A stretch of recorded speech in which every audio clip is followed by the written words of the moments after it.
to the next ADR chat. We're back with season 2, and today we are talking to Mika Holborow, and she is a transformational coach, a leadership professional, and she's certified in cultural intelligence, which she's definitely going to tell us all about in a little bit. So let's say hello to Mika. Hello, Asha. How are you? I'm very good. How are you doing? Yeah, well, thank you. Well, Good. We're matching outfit today. The black and white crew. So Mika's going to tell us a little bit, like I said, a little bit about cultural intelligence, because when I first met Mika, I had no idea really what that meant. Sounded a little bit CIA-ish in a way. So she's going to tell us a little bit about that. But I think first, let's talk about potentially your journey, just as to maybe how you got into this. Absolutely, yeah. I feel that I got into this really for personal and professional reasons alike. You know, there's so much that resonates with me. So myself and my family had lived abroad in a few different countries. And I'm from the UK originally. I'm of mixed heritage. Went to school in the Caribbean, came back and lived in London for some time. Then met my husband and moved to Montreal. And then following Montreal, then went to live in Japan. Returned from Japan in 2020 to the UK because of COVID, as I'm sure many people kind of returned home or back to their home countries during that time. And that was when I was introduced to cultural intelligence. And suddenly I was like, wow, there's this framework which suddenly makes sense of all these different experiences that I had that I just didn't have the language for, I didn't have the lexicon for, I wasn't able to fully describe it. And there was this framework, and everything just suddenly seemed to make sense. So that was how I kind of got into cultural intelligence. So okay, so now I think you better tell us what cultural intelligence is, because like I said, I was like, oh, what does that mean? Yeah, it's a really interesting one, because I think that many people kind of think, oh, I think I know what that means. And that's a kind of normal thing. And before I came into it, I thought, well, yeah, I think I'm pretty culturally intelligent. It's natural, right? So I kind of like to think of it like it is, imagine emotional intelligence. So EQ, this is the cultural arm of EQ, because the way in which we interpret our own emotions and the way that we respond to the emotions of others is culturally bound, actually. So think of it as the cultural arm of EQ, hence EQ, because it's a cultural quotient. Okay, so for somebody who may not particularly understand even the emotional side, what does that mean if you were in layman's terms? Like someone like me would be like, oh, are you working with the CIA? Okay, so it's not CIA. Well, that would be quite exciting. I think it would be as well. Yeah, so what does that mean in sort of layman's terms? Yeah, it means you have the ability. So it's a capability for a start. You're not necessarily born with it. So it's a capability to be able to engage with people who are different from you, in very simple terms. Okay. And so I think that's really interesting, because both of us have lived in pretty multicultural places. So you, like you said, when you first heard about this, you thought you were culturally intelligent. I think I'm culturally intelligent. We're both from not both from, but we're both in mixed marriages, let's say. Yes. So we have two different cultures there straight away that we are ingrained in. Yes. But where do you see that this really comes up, this area of cultural intelligence? Where do you think people need to use it? Is it in relationships? Is it at work? Is it in, because you're living in another country? When I first did the cultural intelligence, when I first was introduced to it, I think in my first learning, I really began to kind of translate that in my own personal relationship. And then that naturally begins to translate what that would mean for me when I'm at work. So it has your thought process will naturally kind of get there anyway. I think what cultural intelligence is as much as obviously this is a capability which you will develop and put intention in to learn to help you to better engage with people who are different from you or in diverse contexts.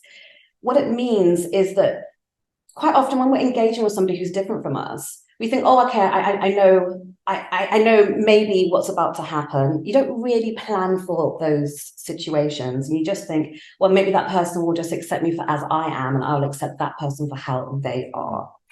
And I think that when you start understanding and learning and practicing your cultural intelligence, and you're exercising that muscle, what ends up happening is that you have the ability to stop you stop your judgments that you might start forming naturally in your minds, and that's going to influence the way that you actually engage and actually interact and respond to that person. So could you give me an example? Yeah, absolutely. Let's use a professional context as an example. So you're leading a diverse team, okay? You are, for the sake of argument, let's just say that you're British and you're leading a diverse team, and you're noticing, for example, that some people in your team are maybe not contributing in meetings the way that you want them to, or possibly you have some people who want to finish one task at a time, and but you have a natural tendency, maybe as their manager or as their leader, to kind of want them to do more than one task at a time and be able to multitask in a different way, and feel that they would be very comfortable being interrupted. Maybe, for example, you'll have team members who attend meetings not always on time. Maybe you'll have team members who don't take initiative, and they prefer to kind of hang back a bit and wait for you to tell them what it is that you want them to do. All of those things, which are not necessarily always visible diversity, this is actually, our cultural values of things which actually are happening very internally to us. We can be from exactly the same place, but have very, very different cultural values. But using and exercising our cultural intelligence means that then you'll be able to say, actually, okay, this is where I begin to recognize what your values are, because you already know what their values are, what yours are. So actually it begins to bridge that gap. So rather than there being a thought process and then which kind of feeds into an existing potentially bias or stereotype that you have, you're able to say, actually beginning to understand that person's cultural identity, that person's value system, and let's see how we can somehow meet in the middle. What compromises do I need to make in my leadership style to be able to elicit the best of that person? So how do you teach that? That's a tricky one, isn't it? Without giving away all your secrets to us today. Not at all. Well, how do you teach? That's a great question. You don't go on a cultural intelligence journey and come up culturally intelligent at the end of it. It's not, you don't kind of do a class or take an assessment and then at the end think, oh, absolutely, I know exactly what I'm doing. Yeah. I wish that was the case, because I still make mistakes all the time. I believe that it's something you do an assessment, and the assessment's fabulous at really beginning to understand where you're at on the continuum line, and as I said, it's developmental. So it places you within a certain range of scores within worldwide norms. And then from there, with intention, and obviously with you working, within that framework, you're able to then increase your cultural intelligence. Once you've got to that stage and you know what number you're at, so I'm at 50% of my cultural intelligence, how do I then learn how to become 100% or 90% or 98%? Are there courses? Do you come in and say, right, in this company, this is going to work because you have this percent culture, and you're the manager, you're the supervisor? Do you do it on an individual basis, or do you go into a company and say, okay, these are the different cultures that you have as a company, you should be doing this? I think it varies case by case. I would say that. I don't think there's one size fits all, and everyone's very, very different. Everyone's going to be at a very different point on the journey as well, which obviously, an assessment would be able to identify and pinpoint. So I think that it's a very case by case. So one of the things that I do is coaching within the cultural intelligence framework. And that's really like a nice deep dive, especially for leaders, to really understand, what are their strengths? Where is it that they're really excelling and they're really leveraging the strengths of their teams, versus what are the areas that we can develop a little bit? What are the times maybe when actually before we are speaking to maybe our remote team that we're leading that potentially is in a different country, what is it that I need to know about that team ahead of maybe having that meeting that would actually really help for us to actually have the most productive meeting that we can do in the time that we have? Yeah, and I think somewhere like here does need that, because we do have, whether it's, I don't know if the numbers have changed, but when I first arrived here, it was around 80% expat. But expat doesn't mean that you're a Westerner. Expat means that you're just not from here. So there are so many different cultures. It's such a melting pot. And one thing I will say, I'll give you a story here. So I worked years back. I worked here. Won't say where. There's no name and shaming happening here. No. So I won't say where, but you know, my root is I'm Indian, right? That's my culture. But I was born in the UK. I have a British passport. I'm a Brit. If you can't hear from my voice, I am a Brit. So it was interesting when I was working in this place, and we all got on, everything was great. And I think it was Indian Independence Day. And they were doing a huge show because that's how it's such a big company, and everybody that was Indian was doing this show, and they wanted to show off that it was, show off the food and, the dancing anyway, so they were having this party, and they were having this game that they were doing, and they wanted to call people up from the audience. And I was sitting in the audience. I hadn't been asked to get involved in India Independence Day, and I was quite busy at the time, so I just thought, well, they probably think I was quite busy, whatever. And then they said, right, we want to get people up on the stage, but we don't want anybody Indian. And then one of the guys came up and said, come on, Asha, like that.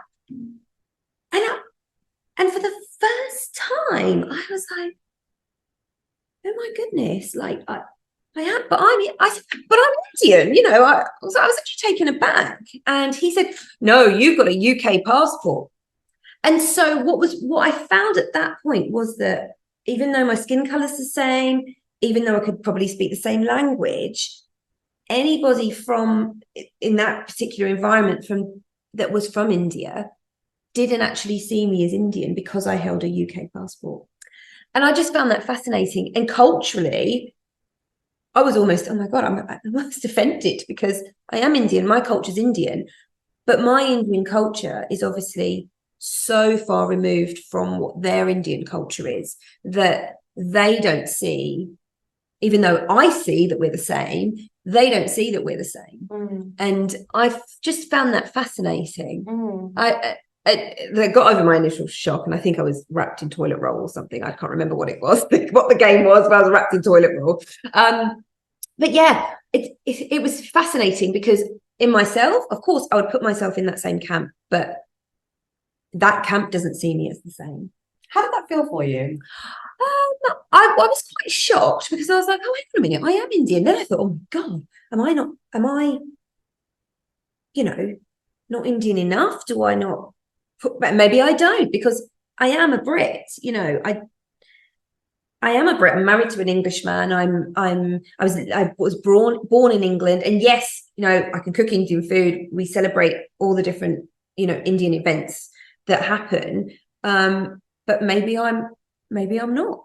Maybe I'm not seen to the real Indians. I'm not the real Indians. Yeah, I'm not seen as one of them, which is absolutely fine. But for me, it was like, oh wow, it really made me think that my perception is totally different to what I would say my brother's perception. So it didn't make me feel, oh my God, I was upset.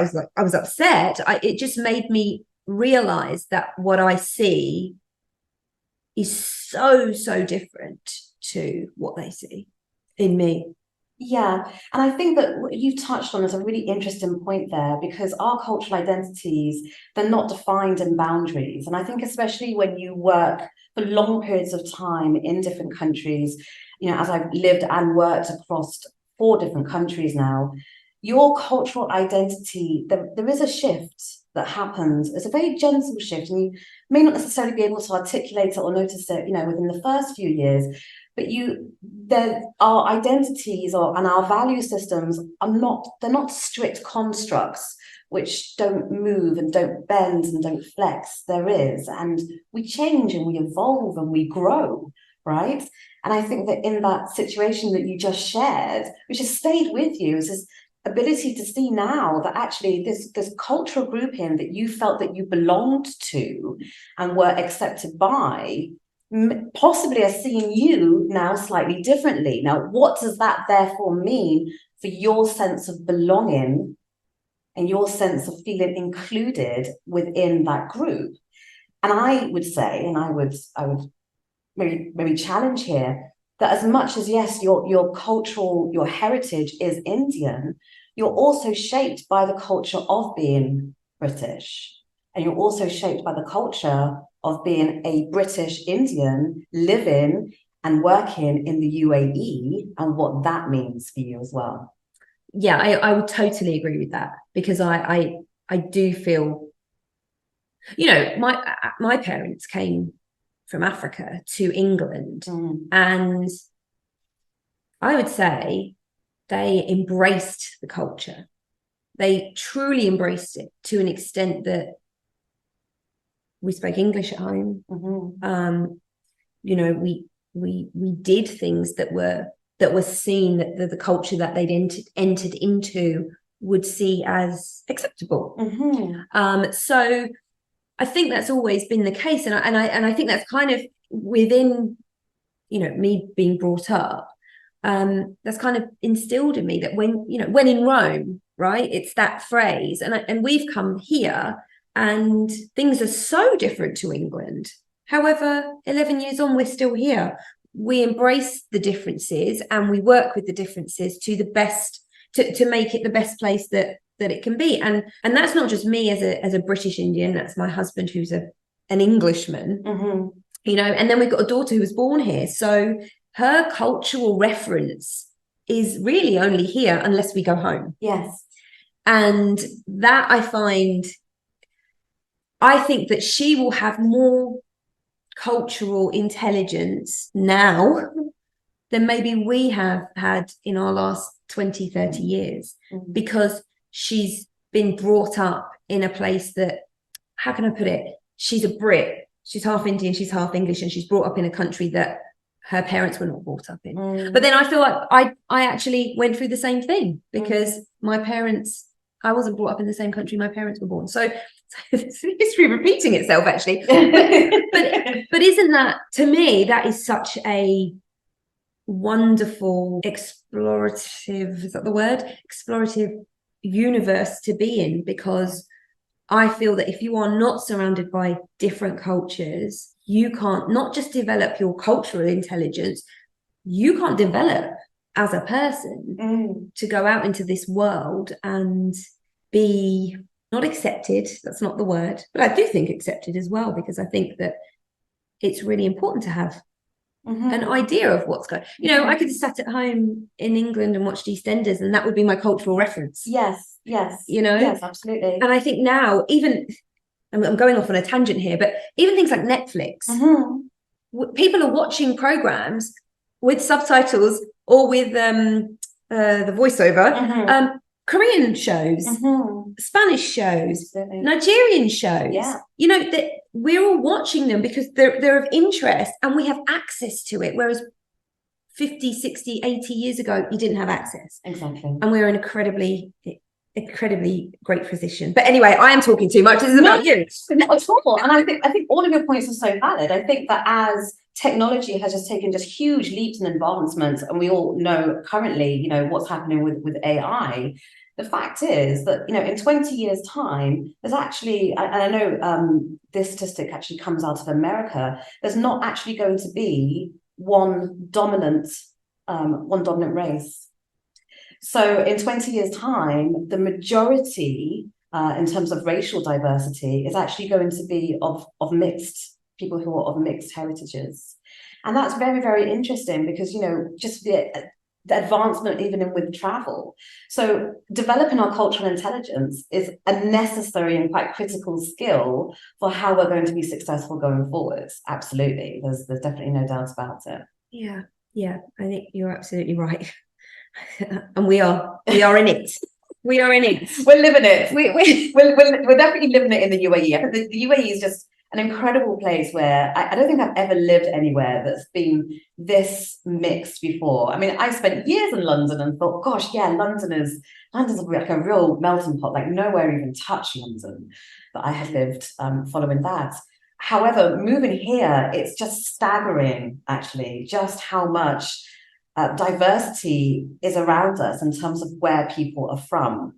I think it's all, and I love it. I love being able to walk down the road and hear conversations that I don't understand, but just really just, watching the body language and, just picking up on the energy between people conversing with each other.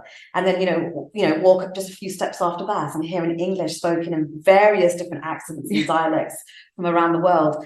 There's something incredibly special here in the UAE. Yeah, I'm with you on that. That's why we're here for so long. Okay, so we'll move a little bit away from culture and intelligence, although it's kind of intertwined in everything that you do. You're a transformational coach. Yes. So first, I'd probably get you to explain what that means, and then just how that helps people. So coaching, I came into coaching a few years ago, realized I thought that I had been doing it for a long time. But when you start becoming certified as a coach, you begin to realize, oh, actually, I thought I was, but actually there was so much more for me to learn.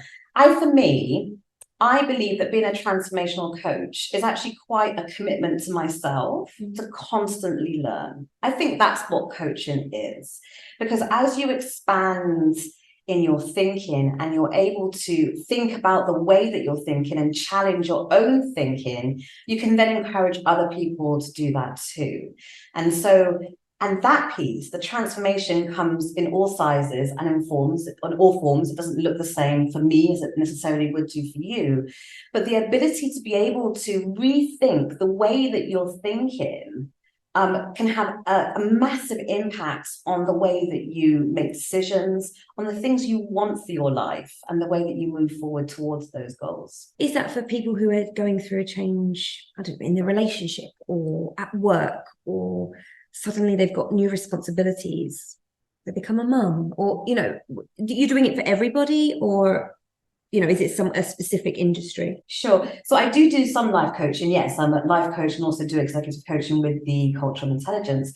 For life coaching, I find that the people that I seem to attract are usually people that are going through some kind of transformational change. They're always people that are operating in a culture other from their own, which is always very, very interesting. So they're usually always people that are experiencing something new for the first time, really trying to think about how they navigate this new culture. And when I say culture, and I mean that obviously throughout our entire conversation today, I'm not just talking ethnicity or nationality. A culture can be so many different things. It could be, moving from one area, in, say, the UK to another area, you're going to be experiencing a different culture.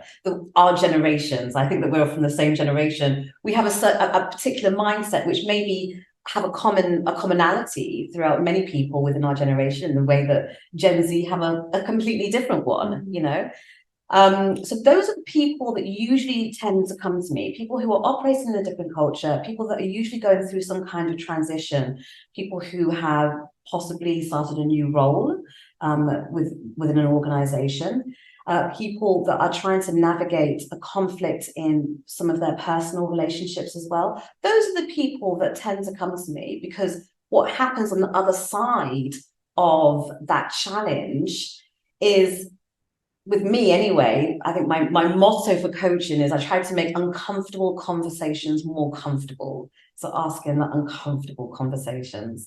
And it's in that asking and actually, having that on the table in front of you and thinking, right, let's think through this, because naturally we don't want to address those things which are really difficult for us. We want to kind of keep them, on the side there, locked up in a little box, and just hope that, I don't know, they'll go away. But addressing those fears, addressing what's there that we're carrying around with us, that influences so much about who we are, the way that we present ourselves, the way that we engage, the way, more than anything, that we make connections. That's the part that I like to discuss and talk about and completely lay it all out on the table, so that we're able to then say, okay, let's have a look over here, and then let's move forward. Making uncomfortable conversations comfortable. Yeah. You know what? That's a great motto to have. And do you find that, because I can imagine the kind of uncomfortable realization that somebody might have, or how do you get it out of them?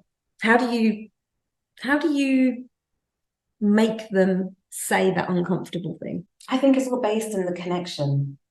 I think it's all based in the connection. And it's also based in attention, connection and attention. Quite often when we're listening to somebody, we're listening and at the same time thinking about how we're going to respond. So you have that, right? You've been talking to somebody and they're sharing all this information with you. I mean, I have a habit. I'm not saying that I'm perfect by any means. I'm not a master of it. But we're listening to that person and either we want to share something about ourselves or we're thinking about our next question. And that unfortunately means we're not really actively listening in that very deep way to what that person is sharing. And that piece there about listening without intention to respond, but with more intention of really engaging your curiosity will completely change the way that we're able to make connections with each other. That's really fascinating, actually. That is very fascinating because with somebody who's doing a podcast or a journalist who's writing, has an interview for 5 minutes is constantly thinking about what the next question is. And I think a lot of and we discussed this before, but, I have a couple of questions on here, but I prefer the conversation to flow because you're getting the uncomfortable, maybe not uncomfortable, but you're getting real, authentic conversation by just doing that. If I don't have a question, I have to think. Right, about what you've just said to me, which I think is great, which is why, just letting you all know, I've only got 4 questions here, just to keep my memory going. But I think that's a really, listening is such a great point, and there are in every single, as a parent, as a boss, as a teacher, as any of those things, the listening part is crucial. And how do you? So you like to talk, I like to talk. We could be talking forever, Asha. I've got long. But I do wonder in that instance. So we are all massively busy people, right? Yes. Like you said, there are some people who can only work at one task at a time. There are some people who can multitask because they've had to learn that over their time. Yeah. I'm flipping it around. You're saying that you listen to what the conversation is that you're having with that person and then try and sort of pull out what the uncomfortable part of that is. Yes. And then you're teaching that as well, right? You're teaching these people, your leaders or whoever it is, that same skill. How do you, in the real world, really do that when you have a 5-minute meeting with your employee and they're not performing to the best of their ability? Yes. So it's a culture thing. Yeah. They've got a problem thing, but we've only got 5 minutes. It's I need to listen and I need to come up with a solution, but I also need to do these 500 things. Because I know when I've been in a meeting with, especially nowadays, I've been in meetings with clients, bosses, whatever.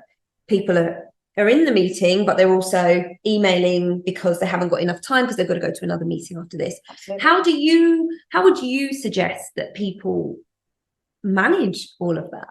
Yeah, I think leading people, leading yourself, self-leadership even, it's about people ultimately. All business, making money, anything in this world, it all starts with a person. And each person is made up of a collection of identities and value systems and thoughts and beliefs and a whole number of things.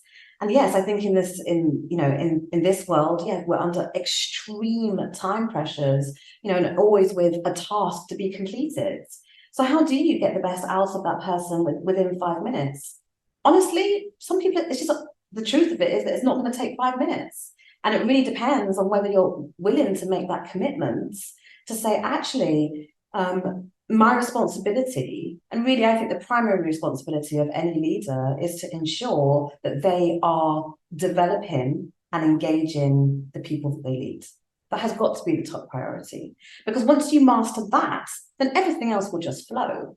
So it's put the time in the places where it's going to give you the biggest payoff, and that's actually going to be in your people.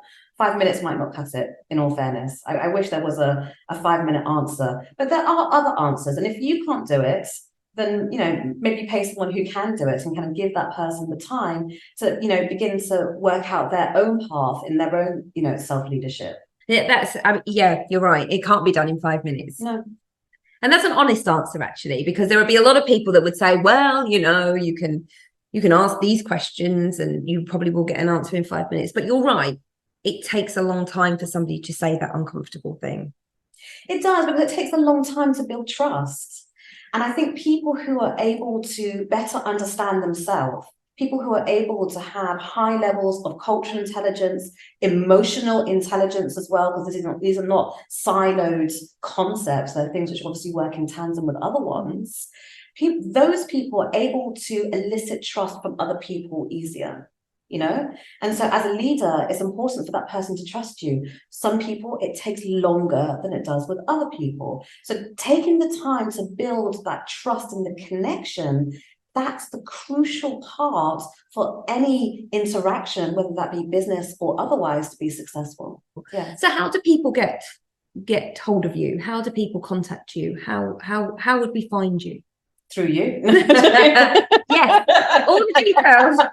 Through Asha. Contact Asha. All the details will be at the bottom of the podcast, so don't worry about that. So yeah, do you have a website? And first of all, actually, to be honest, we haven't even mentioned the name of your business, because you do many things. So what's the name of the business? My business is called In Element Coaching. The idea obviously being that you'll be coached into your elements, because when we're feeling out of our elements is often when we're kind of operating outside of our natural comfort zones. Wow. Kind of like, you know, when we think about culture, we think about, you know, fish in water. The fish doesn't know it's in water until it's out of water, because it's so comfortable in it. And that's the thing about culture, isn't it? Culture is so...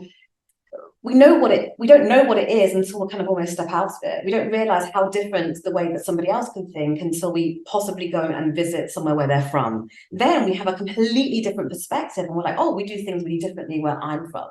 So, and hence the reason this is all my thought process as I was naming my company. And I think that, you know, for example, here in the UAE, obviously the UAE attracts a lot of international talent, as you just said. I think the percentage is something like 87% expats, right? It attracts a lot of foreign talents. However, for anybody who's moving countries, anybody that's relocating, anybody that has had any experience in global mobility knows that there is a time when you potentially need to kind of just step back for a moment and observe what's happening around you, and just take a minute to understand then what that means for the way that you are going to step forward in this new venture. It's not automatic. It's not as automatic as I think people like to think that it is. So what would be your 3 tips then? Because Abu Dhabi Review does 3-point reviews, right? Okay. So whether it's food, whether it's events, whatever it is. So we do 3-point reviews. So I'd love, if you're happy to share, not your top 3, could just be 3 points. Don't want to give away all your business. My list under here. Yeah, I'll put you on the spot in this one, because I'm not thinking of questions beforehand. You see? I'm listening here, actively listening. So yeah, what would be your 3 tips for people, individuals, to just be a little bit more culturally intelligent? First tip. One of the reasons why I love cultural intelligence is it doesn't place people in boxes. Okay. It means it's a framework which we use, which you can take with you throughout your lifetime. It's like kind of putting something within your toolbox that you're going to take around with you. And in the first step of becoming more culturally intelligent is when we start talking about our motivation for being, our drive. And what we call it is actually our CQ drive. And so my first tip is really going to be about really digging in a bit deeper as to what your motivation is. What's your drive? Asha, what is your drive to live here in Abu Dhabi? Like, what would that be? Really beginning to unpack that a bit more. What is it that makes you think, actually, this is where I do feel to some extent that I belong, that I want to raise my child here? What are those motivating factors? What motivates you to engage with Abu Dhabi culture? My tip number 2 would be around how we plan and check on the way that we have had and engagement with somebody who is different from us. Okay, so again, when I say this, I'm not just talking again nationality or ethnicity, but kind of go away and reflect and think, hold on a second, is there a way that I could have planned for that better? You know, is there a way, as an example, that I was coming to see you today and I bought you Arabic sweets, right? Yeah.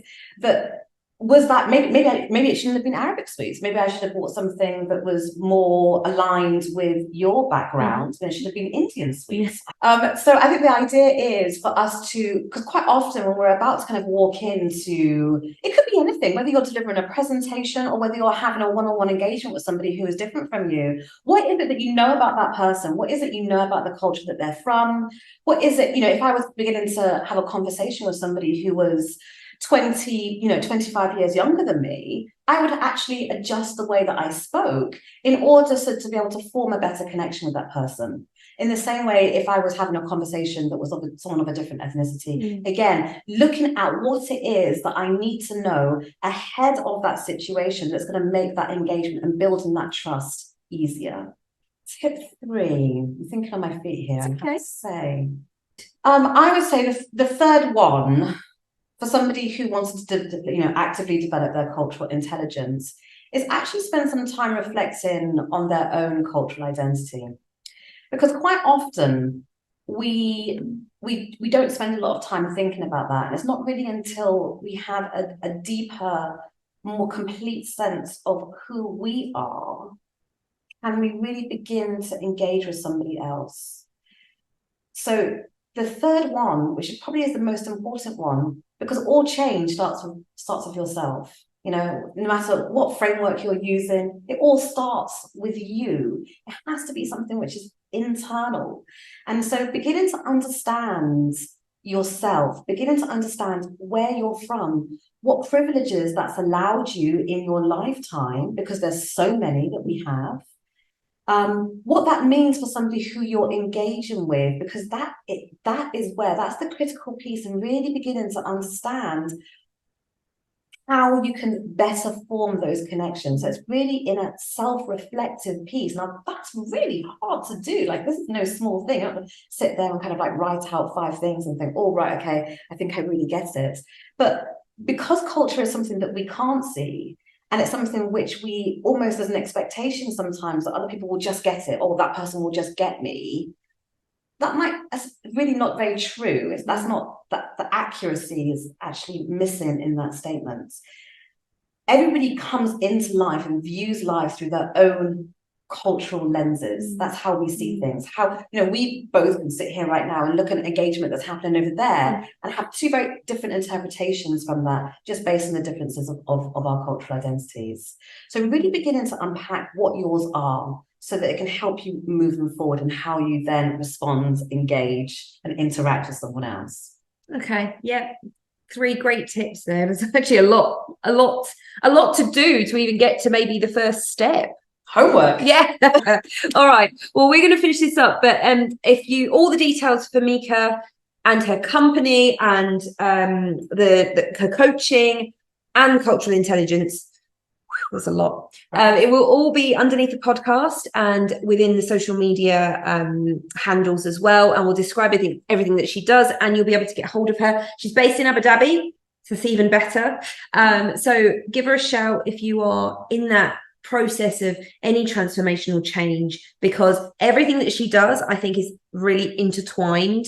So it's if you're going for a transformational coach, you're probably getting a little bit of culture in there too, right? I can't leave it out. It's impossible.